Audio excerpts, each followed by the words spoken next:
Let's go. Right, let's start. So, ang title ko for tonight is Fear Not. Sabi ng Panginoon sa atin, fear not. Huwag daw tayo matakot. Sabi ko nga kanina, I've thought on this many times in the past, especially lalo nung kung natatandaan nyo, for those of you who were already here nung mga pandemic times pa lang, sobrang daming mga fear na mga nababalot. 'Di ba? Yan, yung magandang gabi bayan, 'di ba? Nung araw, ganyan, nakakatakot, ano? Pero alam nyo, nakakatuwa, nung tayo naging Kristiyano, tinanggap natin ng Panginoon, yung takot na yan, eh, hindi talaga dapat natin na-entertain. Kasi hindi galing sa Panginoon yan. Ang problema kasi sa takot, alam mo, ang problema kasi sa fear, minsan, ah, minsan, for example, ngayon, wala kang fear ngayon. Kaya lang minsan, or bukas, o maya-maya, kakatok at kumakatok yan eh. Bukas, sa makalawa, kakatok na naman yan, o pakatok-katok yan eh. Ang importante niya, wag mong pagbubuksan. Di ba? Example ko nga dati, parang Electrolux lang yan eh. Kung may nakaabot sa inyo nung commercial na ganun araw eh. 'Di ba, yung ring on your bell, 'di ba? Tap on your windows too. Wag mong papansinin, 'di ba? Takot lang 'yan, eh, wag mong titignan. But in our lives dito sa buhay natin dito sa mundo, we have all sorts of fear, 'di ba? Marami diyan, mga fear of due date. When I say due date, yung mga fear ng due date, mga due date ng kuryente o due date ng kung ano-ano man. Meron ding fear of what the enemy might do o fear of losing someone or fear of tomorrow. Minsan naman yung simpleng pag-iisip na lang natin ng, naku hala, naisantabi ko ba si God? Naku, baka yung purpose ko di ko na nagawa o baka yung dapat kong gawin, naku, baka na-miss ko yung kailangan kong gawin. Minsan ganun din, takot na takot din tayo sa ganyan. Yung mga kasabihan, baka the ship has sailed already, baka napag-iwanan na ako ng panahon, naku patay. Paano ko mahahabol yun? Babalik pa kaya? Iikot pa kaya yung tadhana? Mga ganyan pang ginagamit ng iba eh. Yung mag-a-align ba yung mga stars? Naku, baka hindi na.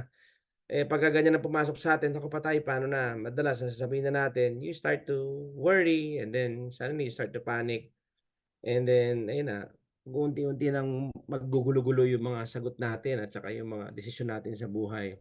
Fear comes the way faith comes. Paano? Siyempre, faith comes by hearing and hearing by the word of God. Fear, ganun din naman yan. It also comes by the word, but not by the word of God, but by the word of the world, word of the enemy, word of other people, what we see, what we hear, kung ano ba pumapasok sa mga isip natin, dyan din nakakapasok ang fear. And worry and anxiety that is a product of fear. Maaari siguro may nagsasabi sa inyo ngayon, somehow, hindi, alam ko naman na yan eh, ang kailangan, the only thing that can cast out fear is perfect love. Yes, we do know that. But you know what? Ang kailangan natin ngayong gabing ito is maulit-ulit sa atin ito para tunay na malabanan natin yung fear na yan if ever na dumating at every time na dumarating. Hindi lang sa health, all areas din ito. Yung mga sudden worry nyo, sudden fear, sudden panic na minsan nararanasan natin. May it be in relationship, may it be in finance, may it be in health. Gagamitin at gagamitin ng kalaban kasi ito para maialis niya tayo dun sa place of rest natin kay Jesus Christ. At pag naalis tayo diyan at hinayaan mo yung fear na yan, umabot yan sa loob ng isip mo hanggang mamaya-maya, nag-worry ka na, naging anxiety na, hanggang nagiging panic na, hanggang mamaya-maya, naging hysterical ka na diyan, out of control na. And this is what happens, naalala ko in the past, di ba, natandaan nyo, lalo nung pandemic, kung nakita nyo lang talagang out of control di ba, out of control before, like, kita nyo naman kung ilang beses mag-spray ng alcohol, paano ganito, makikita nyo lang sa media noon, kung paano yung mga nakalagay sa mga ulo nila, lahat pati yata yung galon ng tubig, binutasan na lang para lang, alam mo yun, kung ano-ano pumapasok, di ba? Yung kasi nasa media, nagpapanik na thinking that they already have contracted some kind of disease or whatever. Sobrang fear motivated yung mga tao, talagang puro fear na yung pumapasok. At masakit dyan, pag nangyari ito, this is what fear does. It hijacks us. Na-hijack tayo ng fear. At ang masakit dyan, itong fear na yan, once na na-hijack ka niyan, dahan-dahan he tries to control you, he starts to control your decisions, yung emotions mo, yung thought life mo, and it just starts to dominate you, that leads us to destructive decisions sa buhay natin. Doon nagkakaproblema. Which is why the Lord reminded me of these verses, what I'm about to share to you ngayong gabing ito. Actually, itong mga verses na ito, hindi na ito bago sa inyo. Hindi na bago sa inyo to. Binabasa niyo ito, naririnig niyo ito. at na-reveal na rin sa inyo ng Panginoon ito, pero kailangan lang natin ulit-ulitin para matandaan natin, maalalahanan natin at ma-renew yung mga isip natin na ito yung dapat natin tinatayuan. At ito yung lagi nating nasa puso at nasa isip dapat upang hindi ma-contaminate yung faith natin. Because there's one thing about fear, it comes from the outside coming in. Kung ano yung nakikita natin. Kaya remember, we walk by faith and not by sight. When you say sight, kasama yan all the sensory mechanisms. Everything you feel, everything you see, everything you hear. Yun eh. Doon ngayon pumapasok yan. Kaya pag yan, nahayaan mo pumasok dyan. Kaya dapat palagi ka may eye gate, ear gate. Talagang alam mo yan na kung yung mga negative things, yung mga hindi dapat and not of the word and not of God, hindi dapat natin na-entertain yan. Kasi pag yan ang nangyayari kasi yung iba, somehow nangyayari, yung iba iniisip nila na, hindi, normal lang yan, hayaan mo lang yan. Itong si fear, pag ito hinayaan natin at hindi natin nilabanan to, pag pinabayaan mo yan na isipin niya na parang ito yan eh, parang pag yung fear, iniisip niya na hindi, okay lang, pinatatambay niya ako dito eh. Dito lang ako. Hindi dapat natin pinatatambay yan. Hindi dapat natin yan ini-entertain. Dapat yan umalis. Dapat yung wala sa isip natin. Dapat yung wala sa puso natin. Amen. Resist it and it will flee. It's not from God, so we should not embrace it. So here's my first verse. It says here on 2 Timothy 1 verse 7. This is my favorite verse. Ito laging punta ako na verse. Whenever fear comes, pag may fear na padalang kaaway o kung ano man, lalo sa ibang kasamahan natin, itong lagi kong sinasabi, this word, for God has not given us a spirit of fear, but of power and of love and of a sound mind. I remember in CBC, I learned an acronym sa Caris Bible. Sabi nila yung fear, alam niyo yung acronym ng fear, yung FEAR. Fear is simply false evidence appearing real. So yun lang yung fear. It might look real, but it's not. It's just false. Hindi yan totoo. Yun yung ginagawa ng takot sa'yo. Pinagbumukha niyan totoo yung kinakatakutan mo na hindi ka naman dapat matakot. Kaya nga ito sinasabi ng Panginoon, dito maliwanag na hindi galing sa Diyos yung takot. Hindi galing sa Kanya yung fear. Obviously, kung hindi galing sa Kanya, huwag mong yakapin. Huwag mo ring i-nurse, huwag mo ring i-baby. 'Di ba? Hindi dapat nasa yan. What's from him is power, love, and of a sound mind. Kaya itong this phrase sound mind, itong sound mind na to, this is taken from the Greek word sophroneo, which is a compound word combining sotso and phroneo. Pinagsama yung sotso at phroneo. So yung alam naman natin yung ibig sabihin ng sotso. Sotso means saved or delivered. It suggests something that is delivered, rescued, revived. That's sotso. Yung second part, yung second part ng sound mind, which is phroneo, it came from the Greek word phroneo. Ibig sabihin nito, it carries the idea of a person's intelligence, total frame of thinking, including his rational, logic, and emotions. So the word phroneo refers to every part of the human mind, including all the processes that are engaged in making the mind function and come to conclusions. So pag pinagsama mo ngayon itong sotso and phroneo, pinagsama mo yan dalawa yan, which is the sound mind, this pictures a mind and an emotion that has been delivered, rescued, revived, salvaged, protected, and is now safe and secure. Ito yung ginawa ng Panginoon sa atin. Secure tayo. Hindi lang tayo, pati isip natin. Nakukuha nyo? So every time papasok ang fear, we put this in mind that God has not given us this. Hindi yan ang bigay niya sa atin. So how do we get a hold of this? By His Word. It's only by His Word. And by just meditating on this single verse, ito na lang. Okay, hindi ko pala dapat niyayakap to. Binigyan niya pala ako ng secured and rescued mind. So kung rescued mind na ako, hindi dapat ako napapa-oppress dito sa sinasabi ng kaaway na to o kung anumang sitwasyon yan. Diba? He gave me the power to authority to cast every sickness out and cast this fear out. Remember, faith comes by what? By hearing, and hearing by the word of God, and fear comes by what? Ganon din. Katulad nung sinabi ko kanina, fear comes by hearing, and hearing by the word of the world, the enemy, the people, the negative people, and whoever that puts the negativity in you. So, hindi dapat natin tinatanggap yan. If faith pleases God, alam nyo ba that fear also pleases the enemy? Tuwang-tuwa siya pag natatakot ka. Kaya alam niyo, one thing that fuels me to eject fear is by thinking of the times that I let fear take a hold of me at nakita ko kung gaano siya kasaya.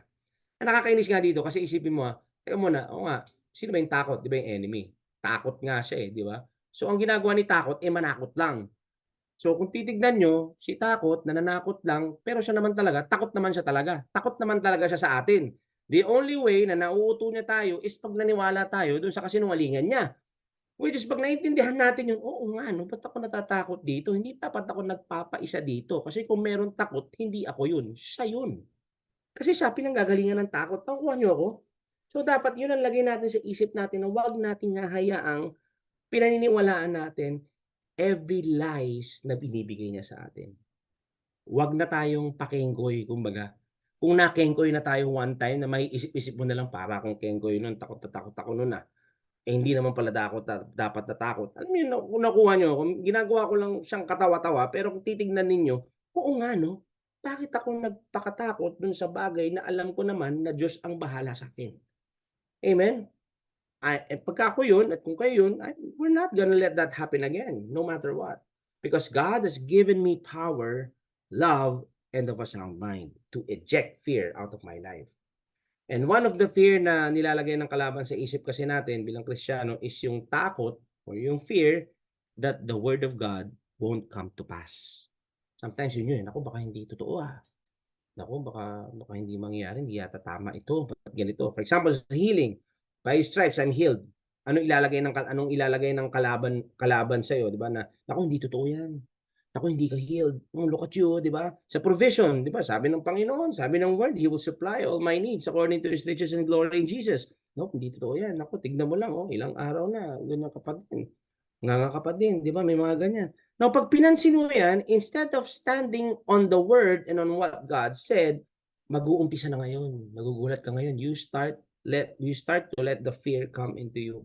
Do'n ka ngayon magsisimula mag-worry, mag-isip, magduda, maya-maya magpa-panic ka na, hanggang ginagawa mo na yung mga ginagawa mo sa sarili mo ng kakayahan and not on what Jesus has done. We all know what self-effort also, you know what? Self-effort also contaminates faith. Kasi magugulat ka, nakatingin ka na dun sa kaya mong gawin at hindi na dun sa kayang gawin ni God. Hindi na dun sa pangako niya. Inilalagay mo na ngayon dun sa sarili mo. Lalo ngayong walang nangyayari. Why? Kasi dapat nakatingin tayo dun sa kaya niyang gawin at hindi dun sa ginagawa natin. Nadi-diminish yung kayang gawin ni Lord. Amen? Yung nangyari, yung bigat, yung hirap, yung kailangan mangyari ito, nakalagay na sa'yo. Nasa iyo ngayon yung weight. Nakuha niyo ako? So, bakit mo ba ginagawa yung ginagawa mo? Is it because of faith? Ginagawa mo ba yan dahil naniniwala ka? O ginagawa mo yan dahil natatakot ka? Like for example, are you praying dahil ang motivation mo is fear? Or are you praying dahil motivation mo is faith and love? Nakuha niyo yung ibig sabihin? Magkaiba kasi yun eh. Kaya John 14 verse 1 it says, let not, and the next verse it says, wala, John 14, sige, I'll just say it. Hindi ko na ilagay. John 14 verse 1 it says, let not your heart be troubled. You believe in God, believe also in me. Sa message translation, basahin ko lang sa message translation, if someone can type it out sa message na lang, sa chat message na lang. Sabi ito sa message translation, John 14:1, don't let this rattle you. You trust God, don't you? Trust me. So here's the thing. Kailangan maniwala tayo sa Kanya. Magtiwala tayo dun sa sinabi niya. Narinig mo naman, di ba? Bawat isa sa inyo dito, alam ko na narinig nyo. Sige, mamaya sagutin natin yan. So, alam ko naman sa mga narinig nyo, narinig nyo sa Bible, narinig nyo na sinabi ng Panginoon through the Holy Spirit that witnesses on the inside of you, alam nyo, naniniwala kayo eh. So, paniwalaan nyo na, sagad-sagarin nyo na. Set yourself first in seeking God. It's very important na i-renew natin yung mind natin because we have been given power, love, and of a sound mind. And from there, alam mo, teka muna, rescued yung mind ko eh. Rescued ako eh. So yun, palitan mo lang yung isip mo. Kung ito yung iniisip mo, naku, hindi yata nangyayari to, mali yata to, may ganitong nangyayari. Hindi, rescued yung mind ko. Bakit ko pinagpapapansin ito? Ang pinapansin ko ilalagay ko dapat, is yung sinabi ng Panginoon sa akin, rescued ako, saved ako, whole ako. Magre-renew ka lang ng isip mo. Amen? So magugulat ka, whatever you're afraid of, mawawala yan. Mai-eject mo yan. Kaya nga, meditate on these things. Think of what is lovely. Think of what is pure. Yan ang sinabi ng Panginoon. That's what the Bible says. Doon tayo tumingin kung ano ang pangako ng Panginoon sa atin. But this is a daily thing because we live in a world that is so charged with fear. Kaya nga yung renewal of mind talagang araw-araw 'to ginagawa natin ito dahil talagang nandito tayo sa mundo. Nandito tayo sa mundo, eh. So what we need to put in mind is this, when fear comes, instead of responding in worry or panic or takot, instead na matakot ka, we need to respond in faith on what the word of God said. Punta tayo sa next verse ko, Isaiah 41 verse 10. Dito ko nakuha yung title, ano, Fear not. Sabi ng Panginoon, fear not. Look at this, fear not, for I am with you. Be not dismayed, for I am your God. I will strengthen you. Yes, I will help you. I will uphold you with my righteous hand. I want you all to listen to this verse, itong verse na ito, and I believe that the Holy Spirit also ministered to you with this verse na kinakausap kayo ng Panginoon sa pamamagitan ng verse na ito. Ito yan, eh. Kaya sinabi niyang fear not.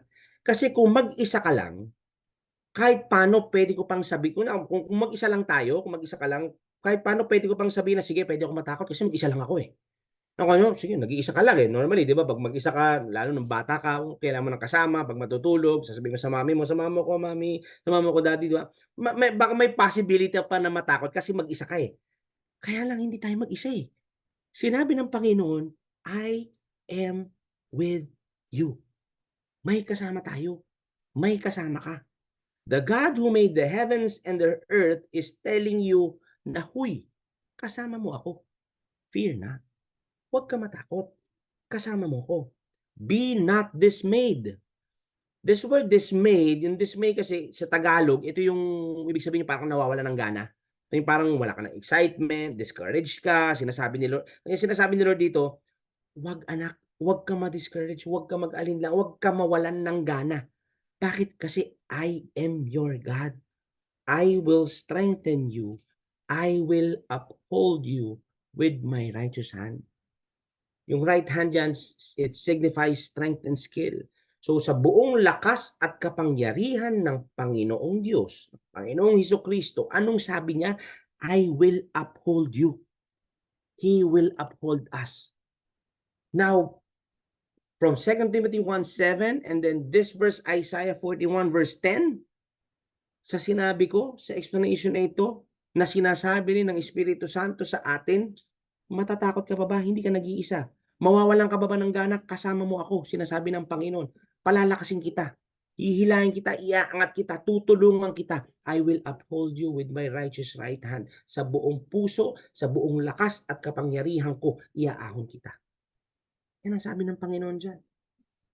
Sabi sa Message Translation, basahin ko sa Message Translation. I don't know if, yeah. Don't panic. I'm with you.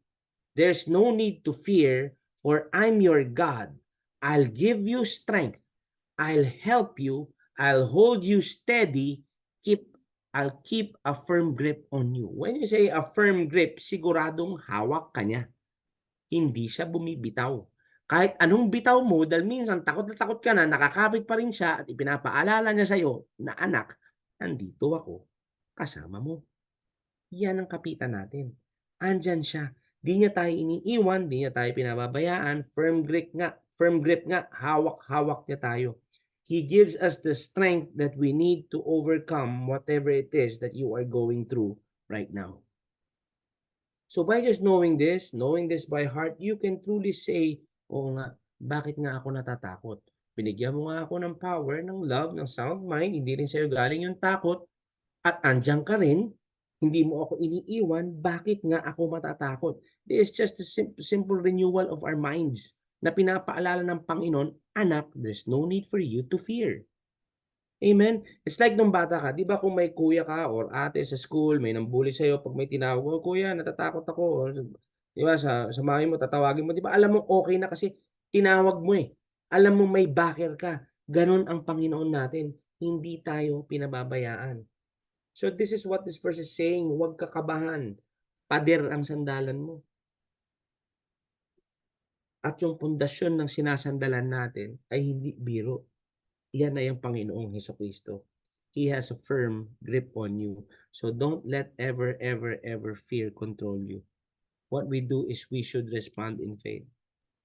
You know, this is what mind renewal is all about. Dito tayo nag-renew ng mind natin. Kung titignan nyo yung mga shinare ko, halos pare, these are the verses that we've been meditating. Baka meron nga sa inyo, naka-frame pa yung mga verses na yan eh.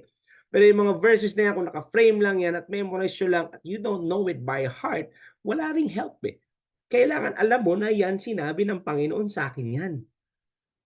Amen?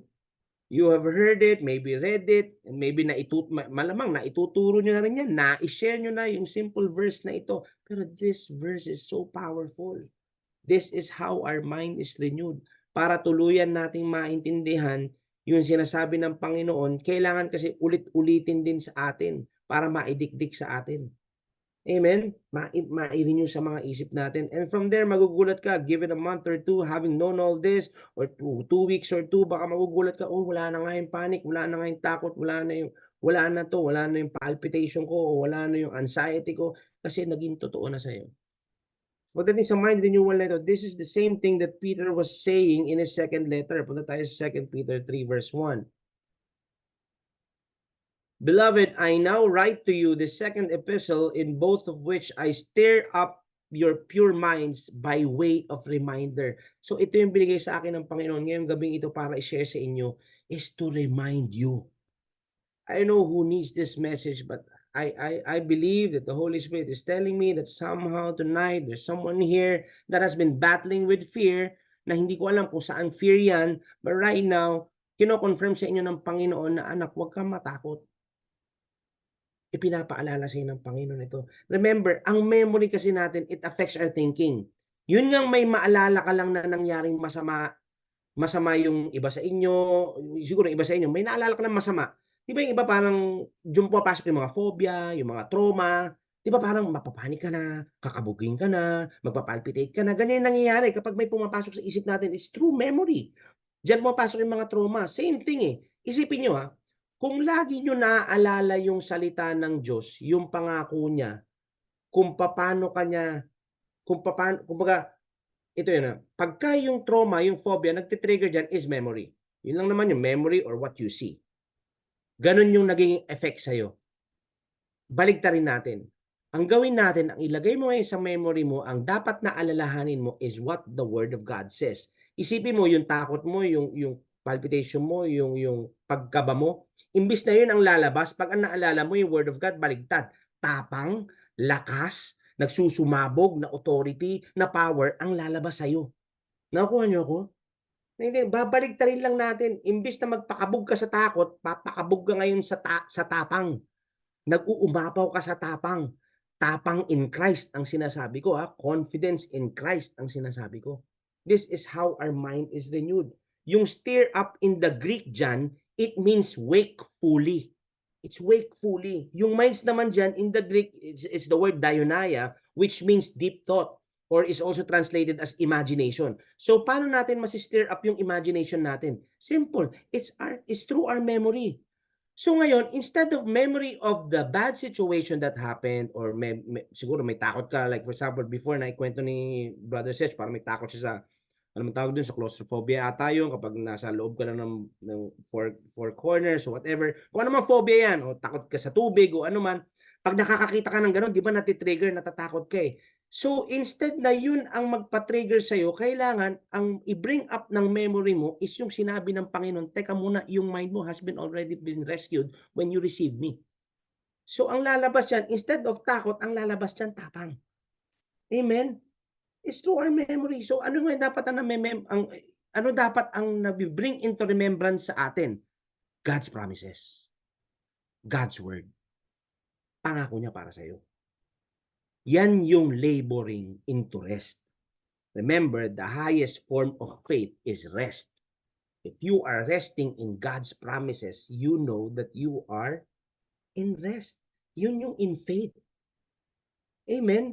Talagang naniniwala ka doon sa sinabi niya, if you are not rested in Jesus, and you are trying to rest sa sarili mo, doon ka napapagod. Kaya ka pagod eh, kasi nagtatry kang magpahinga, pero sa sarili mong pamamaraan, kaya ka pagod.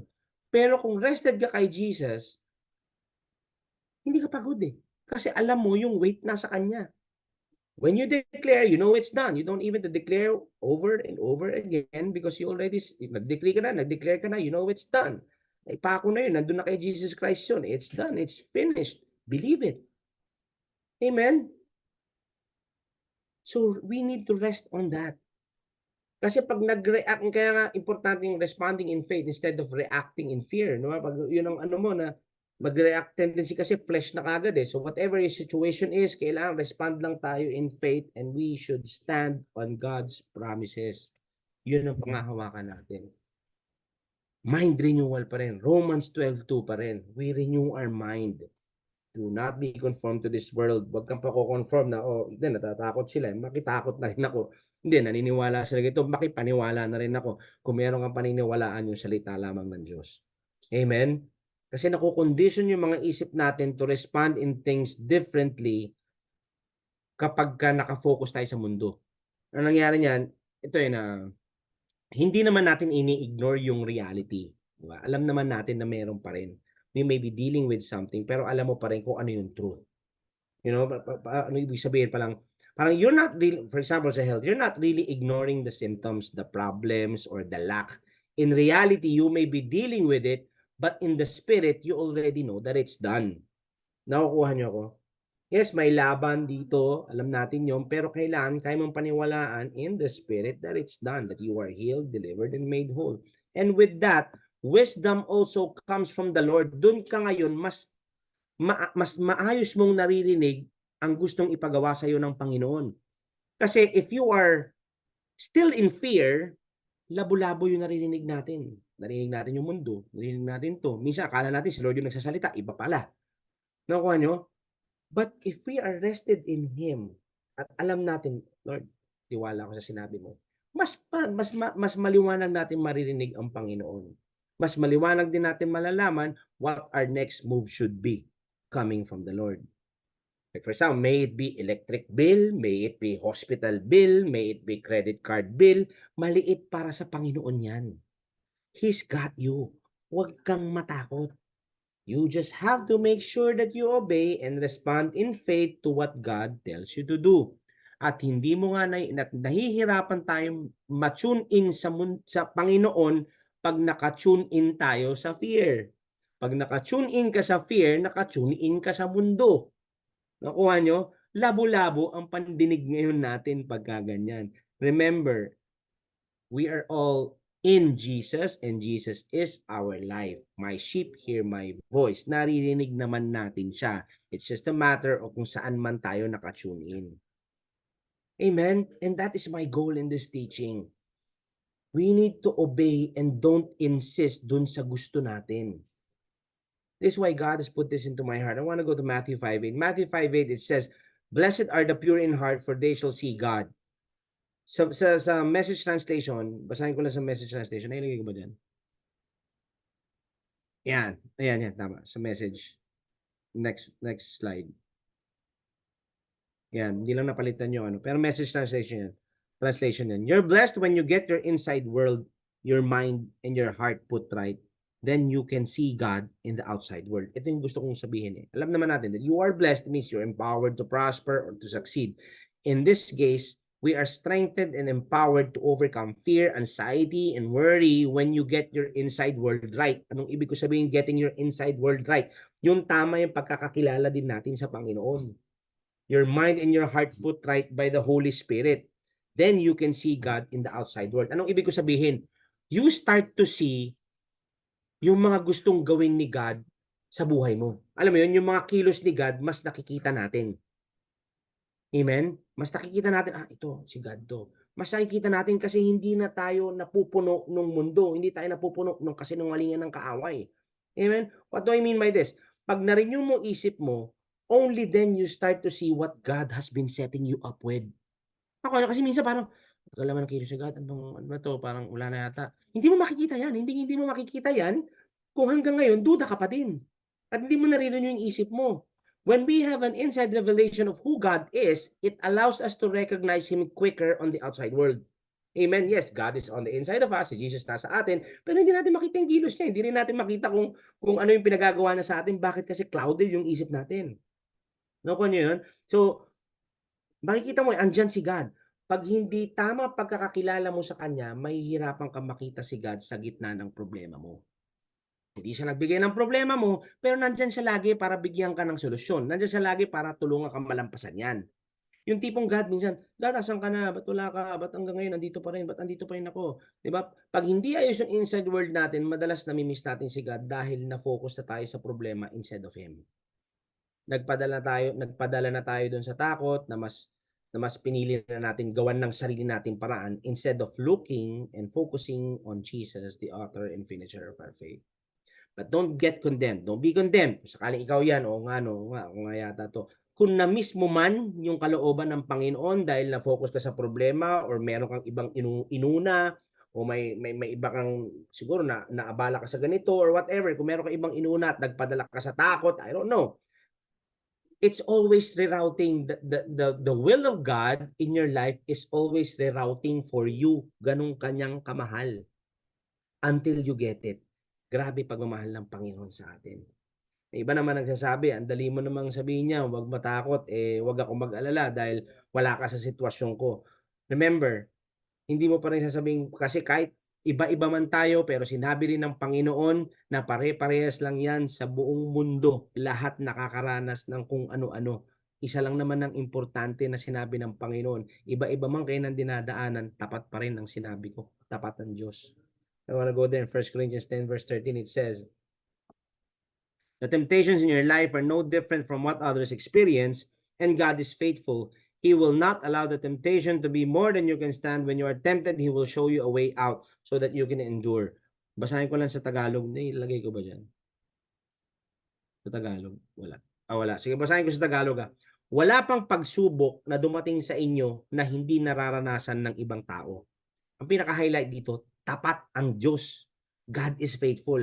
At hindi niya ipinahihintulot na kayo'y subukin ng higit sa inyong makakaya. Hindi siya ang sumusubok, ang mundo ang sumusubok sa inyo, ang kalaban ang tao. Pero siya ang magbibigay, sabi dito, sa halip pagdating ng pagsubok, bibigyan niya kayo ng lakas upang makayanan ito at ng paraan upang malampasan ito. Siya ang nagbibigay ng paraan para malampasan natin ang bawat pagsubok na dinadaanan natin sa buhay.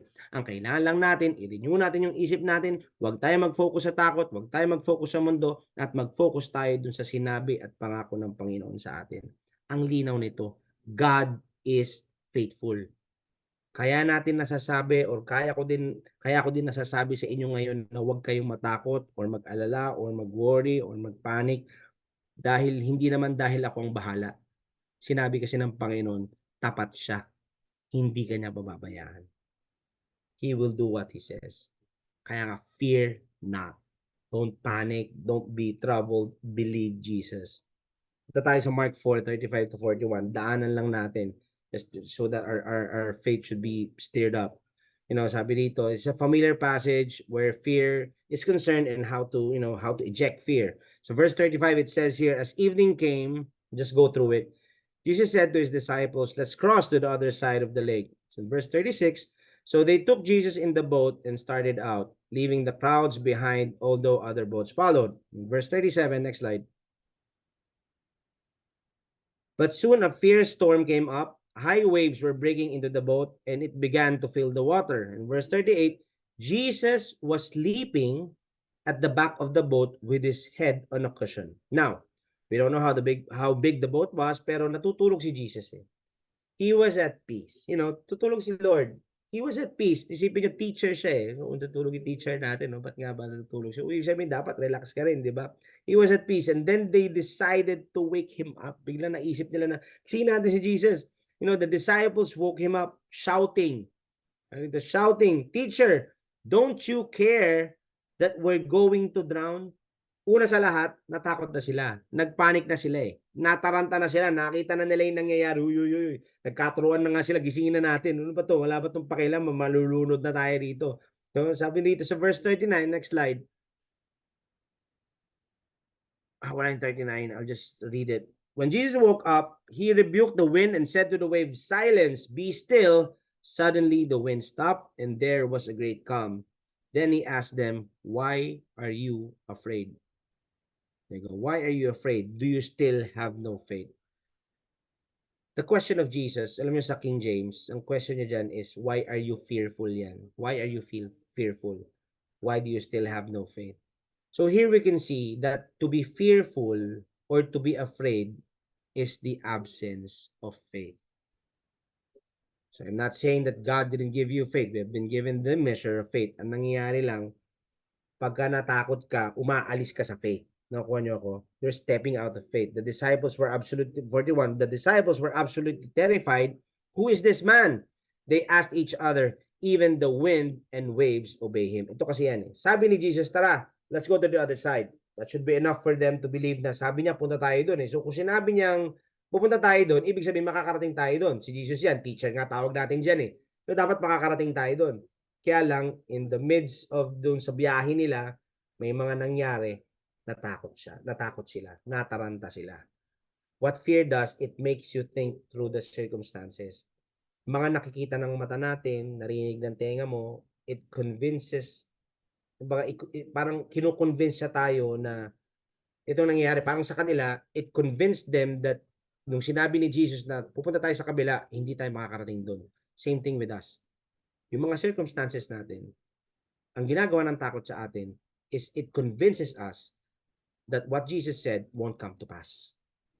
Here, pinasok mga disciples ng fear to convince them na di sila makakarating sa kabilang side.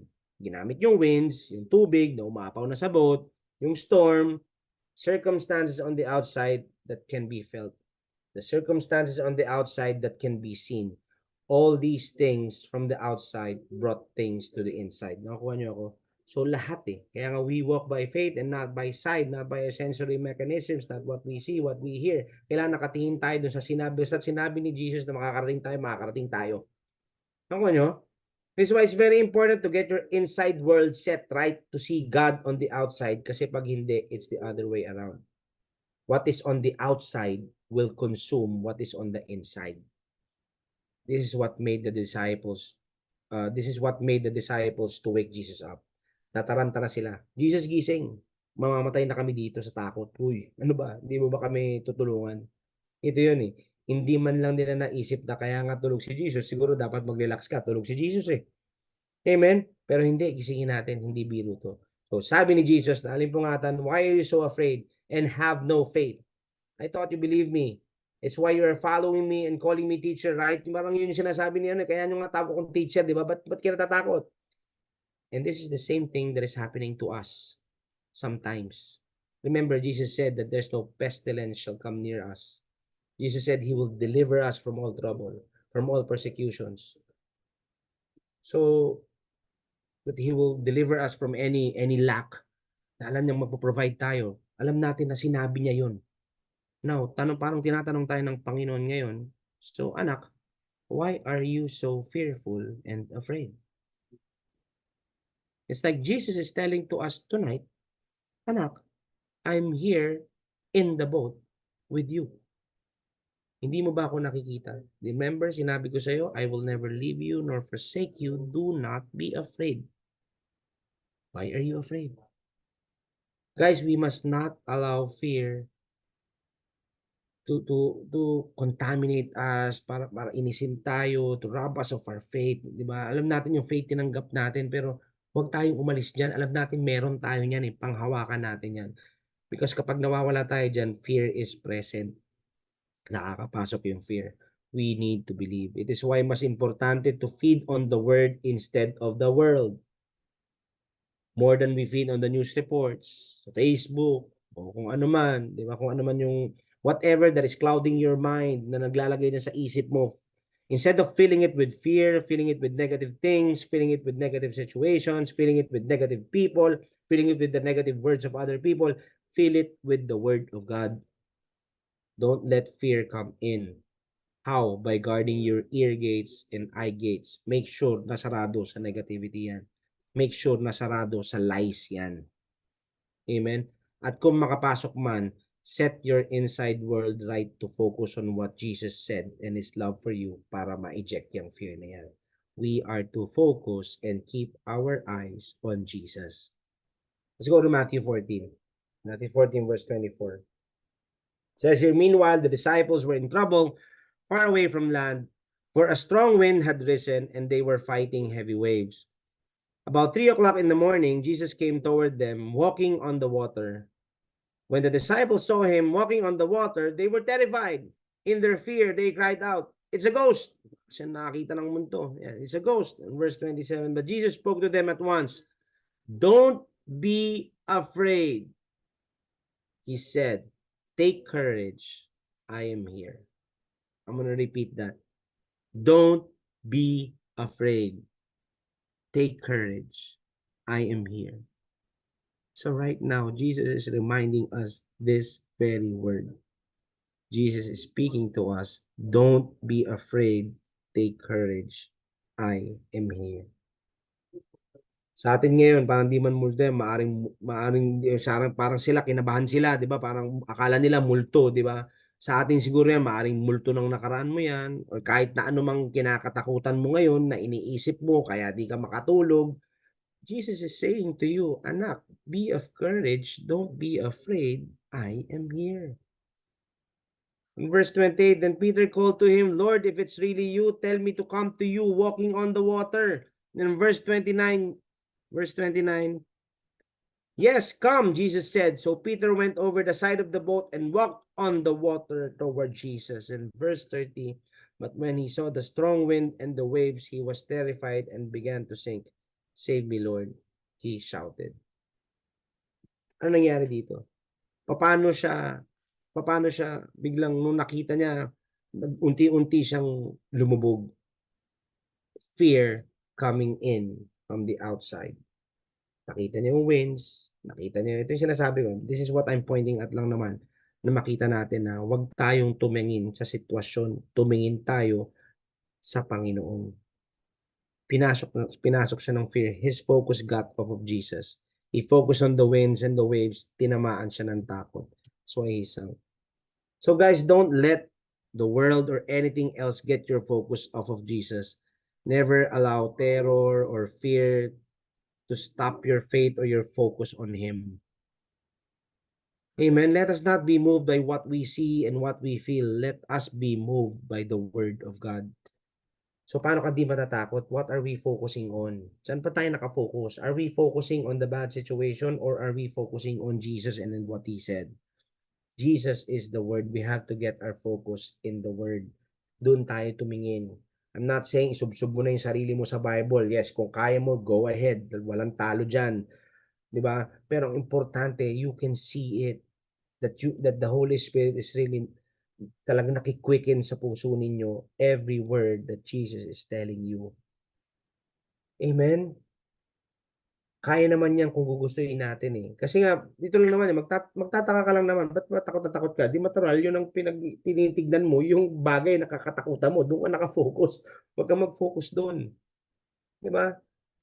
Kailangan mag-umpisa tayo. Nangyari kay Peter, di niya nalakaran yung blessing, yung faith of walking on water kasi naiba siya ng focus eh. Napasok yung fear. Di ba? Alisin mo yung fear. Nakalakad naman siya eh. Nung nakatingin siya. Nung naalis yung tingin niya, doon siya lumubog.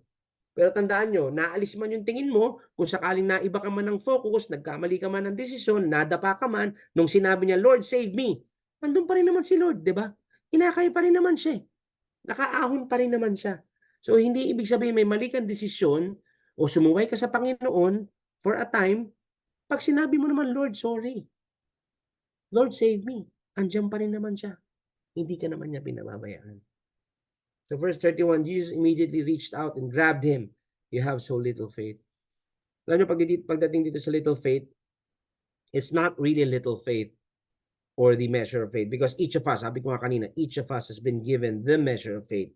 Plus, nakapaglakad naman siya eh. Di ba? May faith siya. All of us have may faith tayo, tinanggap natin. Even the faith to believe on Jesus Christ, binigay din naman ng Panginoon sa atin yan eh. Di ba? So, Jesus, maintindihan mo pa na nakalakad siya. Jesus yan eh. Pero si Peter, he was a man and he walked. He walked. So he had faith. So ano sinasabi ni Jesus na little faith? It's not na kulang yung faith niya. ito yung pagkakaintindi ko dito sa faith na 'to, ang iksi ng faith niya. Ang iksi naman ng faith mo, ba't naubos? Alam mo yun, parang may faith ka kasi sabi ko remember sabi ng Panginoon, faith as of a mustard seed can move a mountain. So hindi mo kailangan ng napakalaking faith. All you need is the measure of faith na bigyan ng Panginoon, yun lang. Papaano ngayon natin pahabain yang maiksi na yan? Do'n papasok yung endurance, do'n papasok yung patience. Because patience is the one who makes your faith constantly and consistently the same. Kaya kapatid, kung nag-umpisa ka ng lumakad at somehow parang nakikita mo na parang lumakad na ako, naumpisahan ko na, kaya lang may ganito, may ganyan, huwag kang mag-give up na hindi yata mangyayari. Yung buong teaching ko, sinasabi ko sa inyo na ang ginagawa ng fear, it convinces us not to believe on what Jesus has done or not to believe na yung sinabi ng Panginoon will come to pass. So, dun ngayon napuputol yung faith natin. So, paano hahaba yan? Paano mafi-finish yan? Siyempre, tingin ka pa rin doon sa author and finisher of faith. Focus ka kay Jesus. It extends faith, yung patience. Yan yung kumakapit dyan, yan yung tumutukod dyan. Like for example, ngayon, powered faith tayo, na-stir up tayo, nakakita tayo, na-renew yung mind natin, na-renew yung mga puso natin, na-quicken yung mga spirit natin because of the word that we just read. Powered faith tayo ngayon when we get stirred up. I have faith to believe on what He said. Pero ang tanong, when the outside forces come, syempre, nakatira pa tayo sa mundo, bumubuka ang mata natin, sa umaga, lumalabas tayo, nagtatrabaho tayo, nakakakita tayo ng mga situations sa labas. When the winds and waves come, pag may bad report, pag may bad news, yung kasama mo kahapon nasa ospital, how much endurance or patience does your faith have? Maniniwala ka pa ba? Dito papasok yung faith and patience or yung endurance. Patience is constant. Ito yung patience, ito yung tumutukod sa faith natin. Patience is what causes your faith to be constant. We do know that the grace of God made all things available to us which pertains to life and godliness. Ang gagawin ni Satan, magpapasok ng fear para makapasok sa iyo, para umigsi yung faith mo at mag-give up ka. At umayaw ka. At huwag ka nang maniwala. Hanggang dyan lang yan. Yan ang sasabihin ng kalaban. Hanggang dyan lang yan. Puro umpisa lang yan. Bukas wala na yan. Mamaya wala na yan. Ganyan ang ginagawa ni Satan eh. Kaya kung yan, naririnig nyo na sinasabi ni Satan yan, ay huwag tayong papayag. Hindi niya tayo kilala. Magpakilala ka. Amen. Jesus said, why did you doubt me? Sabi niya, di ba? Fear causes us to doubt Him. So it is very important that we really know who Jesus is. Pag alam natin at kilala natin siya talaga, fear will not prevail. Verse 32, when they climbed back into the boat, the wind stopped. So every time fear comes knocking, stop. I know Jesus. He is in me. I know my God. You have nothing on me. In Jesus' name. Yun ang babanat mo kagad. Yun ang sasabihin mo. Sa puso mo na lang. Even na nga hindi ka na bumuka yung bibig mo eh. Sa puso mo, nag-uumapaw yan eh. Sa spirit man mo pa lang, nakikita na ng kalaban yan. In verse 33, then the disciples worshipped Him. You really are the Son of God, they exclaimed.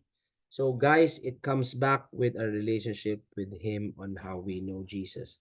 He is for us and not against us. Nasa atin kung sa Kanya tayo mag-focus or sa sitwasyon. So don't let ever fear get into us. Panalo na tayo eh. Ito ang lagi-lagi nating ilagay sa isip natin. We won. We are not victims, we're victors. We're not losers, we're winners. Amen? So ba't ka matatakot kung alam mong panalo na? Amen? Parang sa basketball lang yan eh. Di ba? Parang di ka nakakabahan. Parang maglalaro ka na lang. Laruin mo na lang. Amen? Panalo ka na eh.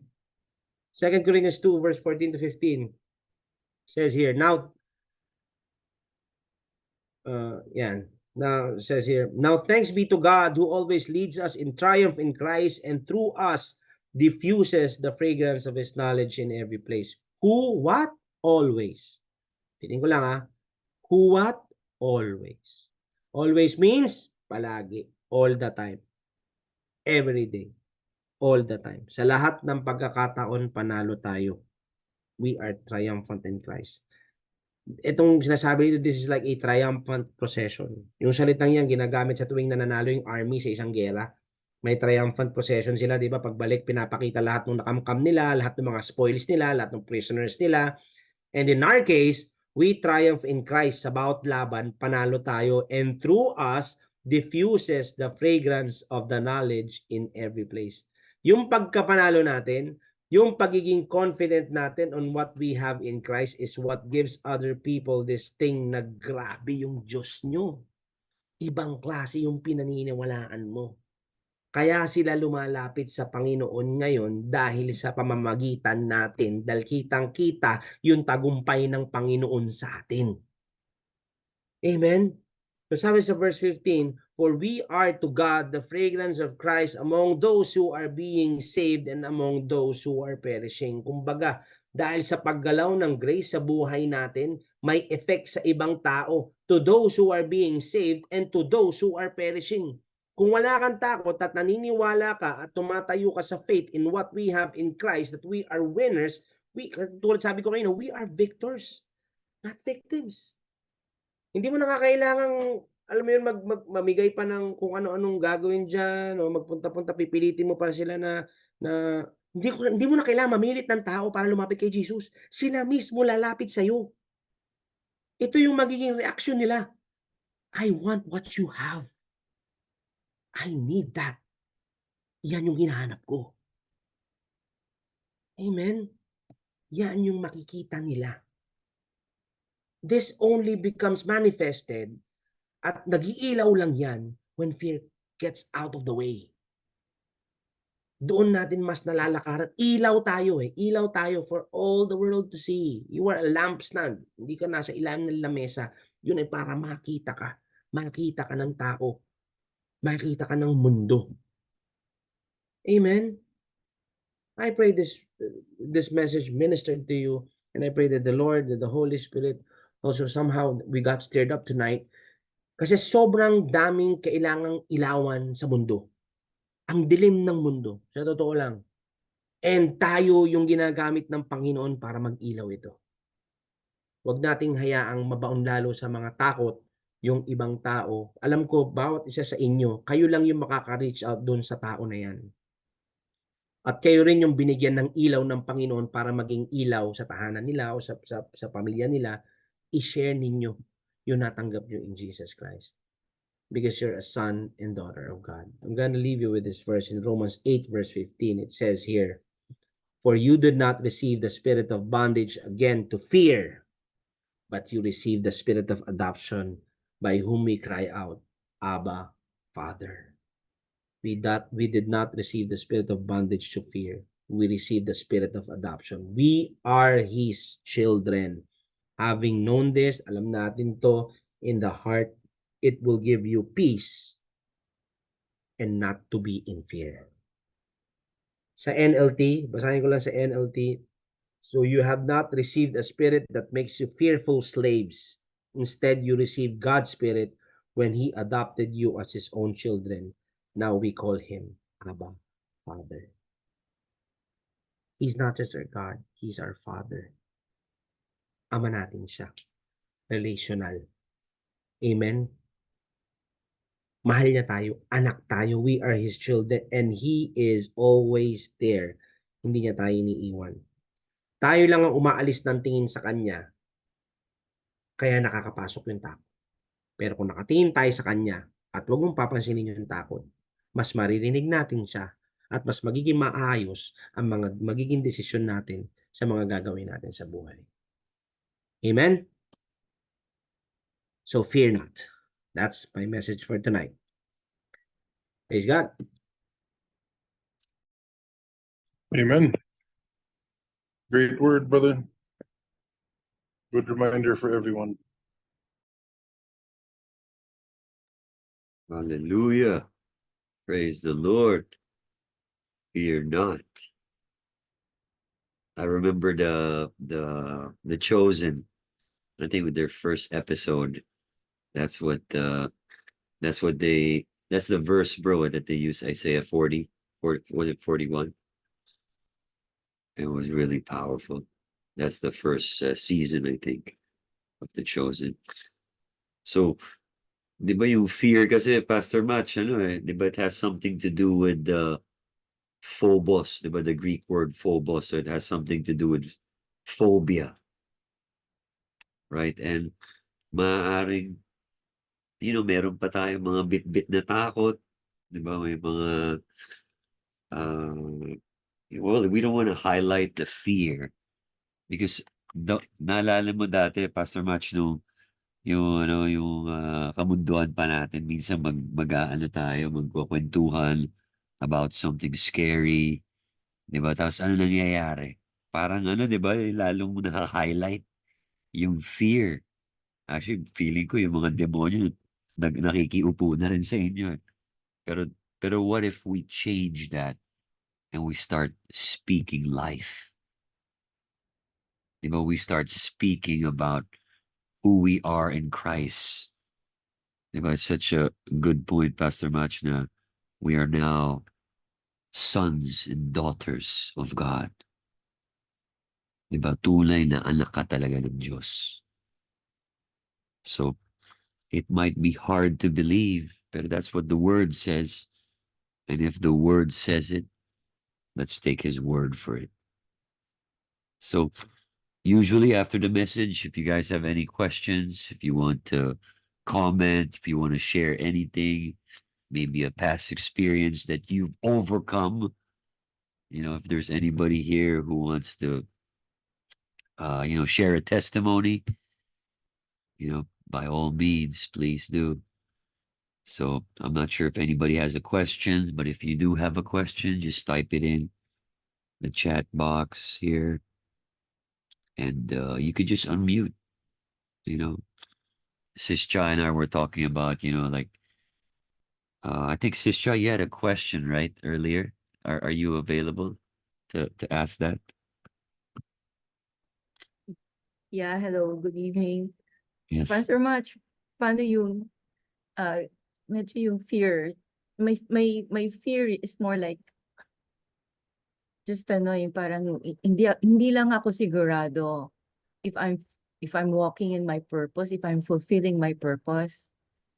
Yun na nga yung parang feeling ko na inuna ko na my husband, my children, my mom, and I'm already, in my senior years. I don't really know if I work, if I'm still on purpose, something that only I can do what I was born for. I don't even know kung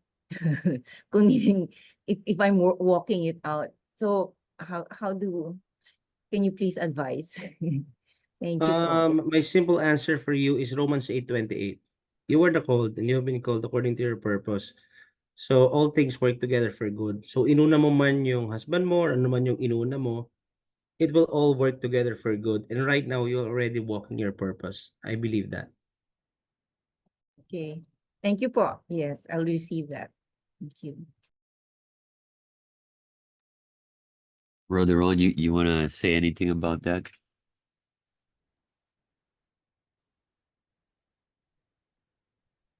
Yeah,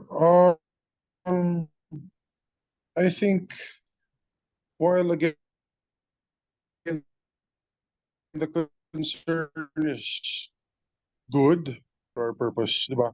Ano naman yun, it's i-consider kasi, di ba, equal dangerous din naman yung we're walking something out, hindi pala yun yung purpose natin.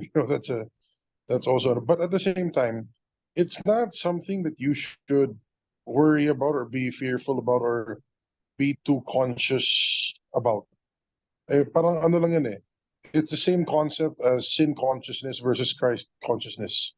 If it's still unclear, if it's not absolutely clear to you yet, if it's not, just take it one day at a time. As you continue to seek the Lord, like genuinely in your heart, kaya mo naman sabihin sa sarili mo na, Lord, I truly am seeking you with all my heart. I really want to honor you. I really want to know you. Kung yun yung posture of your heart, then you know what? You're gonna find yourself walking in your purpose talaga at some point. It doesn't have to be right now. Again, it takes time. When I started out naman in the ministry, I got involved in all sorts of stuff and all sorts of different kinds of ministry, my family ministry, my music ministry, may kung saan, volunteer ako dito, volunteer ako doon. I made myself available to all these things, and I spent a lot of time with a lot of groups, a lot of people, until na-refine then. So I think instead of overthinking, just make yourself available. Don't be afraid.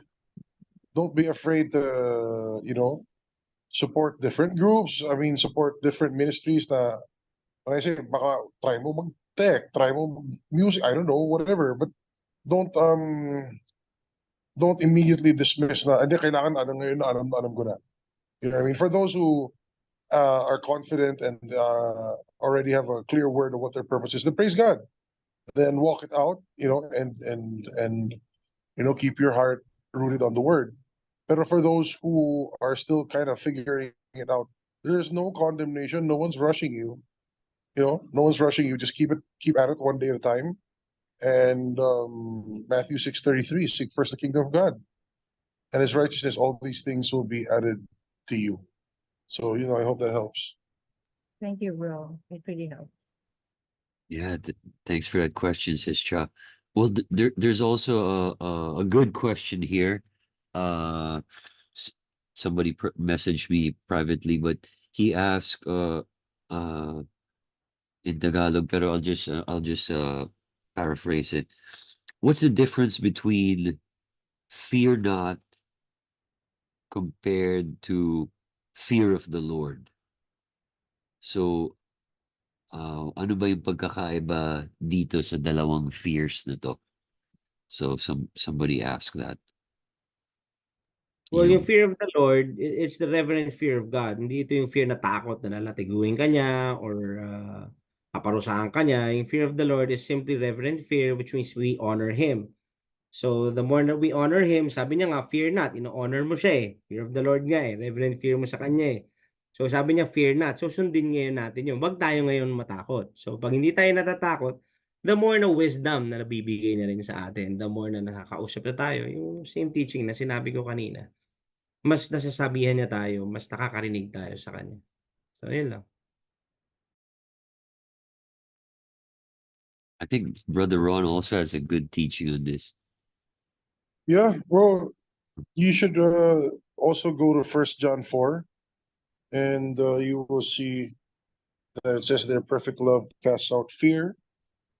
He who fears has not been perfected in love, because fear involves punishment. So, iba yung reverent fear of God. It's a fear of being away from Him. It's a fear of being away from His goodness. It's a sense of awe and respect rather than being terrified at punishment or something bad happening to you. So medyo magkaiba talaga yung dalawang yun. So do not fear your circumstances. Do not fear the challenges that come your way. Don't fear not even Satan. Baliktad, si Satan dapat matakot sa'yo. 1 John 4:4. Greater is he who is in you than he who is in the world. So, hope that helps. Yeah, and I thought I'd add, because like sometimes, we have received the spirit of adoption, so we have Father, di ba? Our beloved Father, our Heavenly Father. Pero minsan nga tinitingnan natin si God as kunyari, earthly father mo, di ba? Like, every time you make a mistake, palo ka agad yung abot mo. Or, di ba, like, pero now you're an adult, iba na yung treatment. Pero hindi nga ganun si God. God is not an earthly father. He's a good, good father. He's a heavenly father. He's a loving father. So we should never compare God to our earthly father, no matter how good or bad our father was. Pero we should, look at God as the only one who is good, right? That's what Jesus said. There is only one who is good, and that's our Father. So, yung good, as in literal good talaga, walang masama. If you look at the dictionary, you're going to see so many definitions on good, and not one thing is bad. So, I want to get to this question. Jermaine asked, how to minister to someone who has faith that he already received healing, but's not cooperating to manifest the healing in the physical or in the body. So how do you minister to someone who has faith and has already received healing, but the body's not cooperating? Bros, You want to get this? Yeah, sure. So, okay. There's a couple of angles that I want to hear. Okay. First and foremost, syempre no condemnation. Okay? It will not help to point out faithlessness at this point. It will not help to hindi maganda yung bakbakan mo na negative, or don't discourage the person naman, di ba? You know, we're not here to discourage, we're here to encourage. Diba? Pero at the same time, the reality is if you really had the faith to receive it, it would manifest. Because faith is a substance of things hoped for. Faith takes from the invisible and takes it to the visible. So, yung pag sabi mo by faith, healed ka, healed ka. You know, if it's not manifesting, then something's amiss. It might, ang worry ko lang dyan, it might be, denial. And I've seen a lot of well-meaning Christians, sadly, die because they were in denial.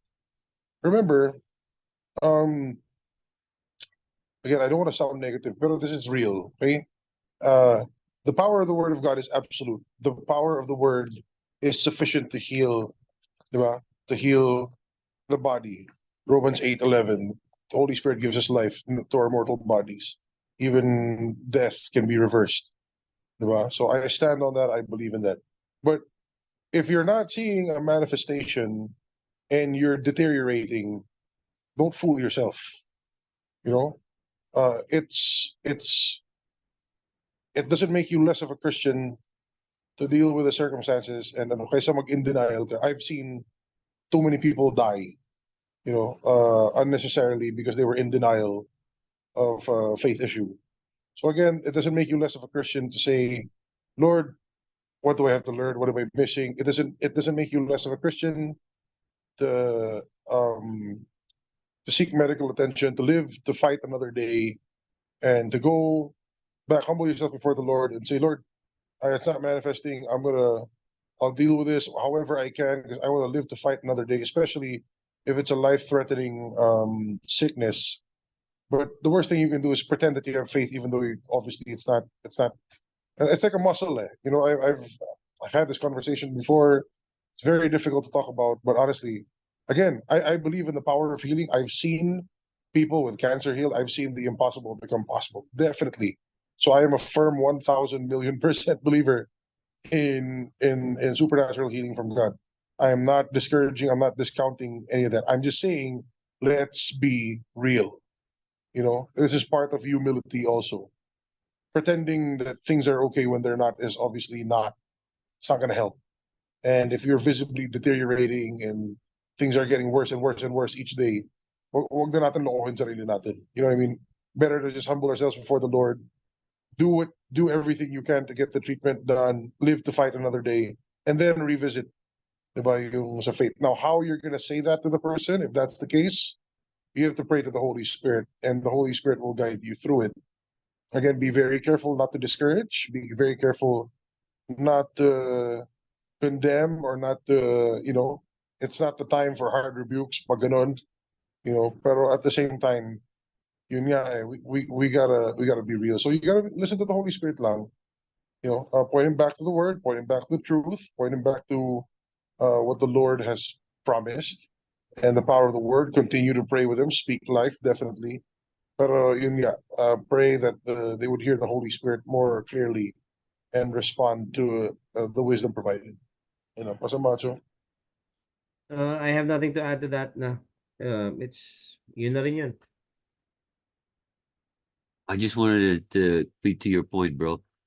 Kasi meron ng faith siya, di ba? So what's the kalaban ba ng faith? Yung unbelief, di ba? Or doubt. I get it. Don't get me wrong. Like I get it. But if you're telling me you have faith, faith has results. Diba? Yun lang naman yun yung akin eh. Like again, I don't want to condemn the person. I'm not but if you're telling me, no, I have faith that I'm healed, then you should be. Because that's how faith works. If faith works, So you need period. to deal with the unbelief, right? Or the doubt. Yeah, Because I think yeah, see. definitely. It's always an unbelief and doubt issue naman eh. It's Yeah. not a faith issue because they have enough faith. When I minister to people who are sick, I tell them, "Do you believe that you are saved and that you're going to heaven?" They say yes. So I say, then cool. Then that's the same amount of faith that you need to receive healing because it's the same thing. So yun eh. So if you Yeah. believe that you're saved, it's the same. Because some people have this idea that it takes greater faith to be healed. No, of course not. The same amount of faith that Immeasurable. that it took for you to get saved is the same amount of faith it takes to get healed because salvation and healing are one package, diba? So yun nga, yung inaano ko lang is ang iniingatan ko lang, brothers and sisters, please don't get me wrong. I'm not discouraging anyone. I just want people to be real with themselves. It really doesn't help to be in denial. It is also part of the Christian walk to be humble, to humble ourselves before the Lord and admit to Him if we do have unbelief. Diba? So it's no harm. It doesn't make Him love you less. It doesn't make you any less of a Christian. Every Christian deals with unbelief. Diba? So at some point, nga, si Apostle Paul said he even despaired of life, because of the hardships that he was going through. So, and lang, that's when we cry out to God, and that's what grace is for. That's what mercy is for. But please be careful and don't convince yourself or try to pretend that you're okay when you're not. It's okay to admit to God, diba, that we need help in a certain, yun lang naman. Okay, so I hope that helps. It's one of the hardest things to deal with Wisdom when you talaga, bro, minister. di ba? Dagdag ko lang din kasi sobrang dami ko rin kasi nakitang ganyan And sometimes kasi yeah, we believe God pero minsan kasi dapat if you truly believe God that God's gonna take care of you. Sometimes yung fear nila, sige hindi sila natatakot dun sa alam nilang mahi-heal sila, pero natatakot sila dun sa hospital bill, natatakot sila dun sa gagamitin pera. Teka, kung naniniwala ka sa Panginoon, dapat pati diyan walang area ng takot. So, if God can really save you, God is gonna deliver you, even the hospital bill, siya rin bahala diyan. So, yung iba kasi ang nangyayari kaya hindi na rin yun yung ibaga parang natatakpan nung, dito na lang ako sa supernatural." Kasi parang natatakot sila na si God ang bahala pagdating dun sa hospital. Yun lang yung nakikita ko diyan, dagdag ko lang yun. So, may fear pa rin. Yeah, and of That's a course, good point. That's a good yeah. point, bro. Minsan nga, tama. It's mahirap aminin, pero sometimes, yeah, it's a fear of the finances, the fear of the expenses. Honestly, parang mas madaling magtiwala sa finances, di ba? Pero at the same time, just be honest between you and God. No one's judging you. No one has the right to say, to my faith. Wala tayong pakialam sa sasabihin ng iba. But between you and God, just open your heart. But if anyone's in that situation, open your heart. Seek wisdom from the Holy Spirit. Say, Lord, I'm believing in this, but it's not manifesting. Please teach me. But in the meantime, I'm gonna do what I can to, whatever solution's in front of me, I'll take it because I want to live to fight another day. Diba? So anyway, I hope that helps. And your healing is just one revelation away. Diba? That's one quickening of the Holy Spirit. Just continue to point through the word. And the moment you get that rhema, it's gonna manifest. Personal, ano ko na lang, sige, maybe this will help further. Because again, this is a very sensitive topic. I have been a recipient of supernatural healing several times already. So from 40 plus degrees Celsius fevers to torn muscle to injury, dami talaga na supernatural experience talaga. But it doesn't always manifest. There are times that I'm sick for several days and I'm standing in faith and doing this, doing that, but talagang hindi nagma-manifest. But you know what? After each of those episodes where the healing didn't manifest, I learned something new. Why? Because I took it to prayer. So I'm like, okay, all right, no shame. I will admit to the Lord that, Lord, something's amiss. It's not manifesting, whatever. But I'm not gonna pretend that I'm not gonna fake it till I make it. You know what I mean? So I'll do what I can, drink my vitamins, drink whatever, take it, handle the symptoms and everything, get my work done. But then I seek the Lord after that and intentionally spend time in the Word and in prayer and even with fellowship to try and process what did I miss out? Diba, ano yung hindi ko nakita? Ano yung hindi ko na... And I always learn something new. Every time that's ever happened, I've always learned something. And the best thing is that di na umulit yun. It's not gonna happen a second time. You know, because I know how to defend. I know what to look out for. I know the lies that I believed. I know um the the the the wrong mindset I had at this point in time. You know, it could be, but again, it's very personal. It's between you and God. So I encourage you at the end of the day, just continue to go back to the Word because the Word itself brings healing. So yun lang po. Amen. Thank you so much for all those questions, and you know, I pray you guys got something. That's a fully packed message with question and answers, and I think we're just right on time. So whatever it is you're believing for, you know, sabi nga ni Brother Ron, hindi kuripot si God. Diba? Kung ano binigay niya dito, bibigay rin niya sa atin. You know, as your faith, you know, receives it, it's just going to manifest. It's just a matter of time. So just continue to believe, and whatever it is you're believing for, God is faithful. So with that, Brother Ron, Pastor Mach, you got anything, any last words before we close in prayer? I'm good, bro. I'm good. Good. All good, bro. Go ahead, All bro. right. Don't forget Saturday worship in Ayala 30th. So with that, let's just close in prayer. Father, we praise you, Lord. We honor you. We give you glory. We give you all the worship. And we thank you, Lord, for everybody here tonight who's receiving your word, receiving your miracle, receiving their healing, Lord, in their bodies right now. We thank you, Holy Spirit, for power to flow over that organ that's failing right now. We release, Lord, supernatural breakthrough over that body right now. We thank you, Lord, for touching this person right now. In Jesus' name, we thank you, Lord, that you are good and your goodness just overflows in our lives. We thank you, Lord, for the peace that surpasses all understanding, guiding us to your word, strengthening us every day. And we thank you, Lord, that we see our crowns that you've provided for us, and teach us how to walk in all that you have for us.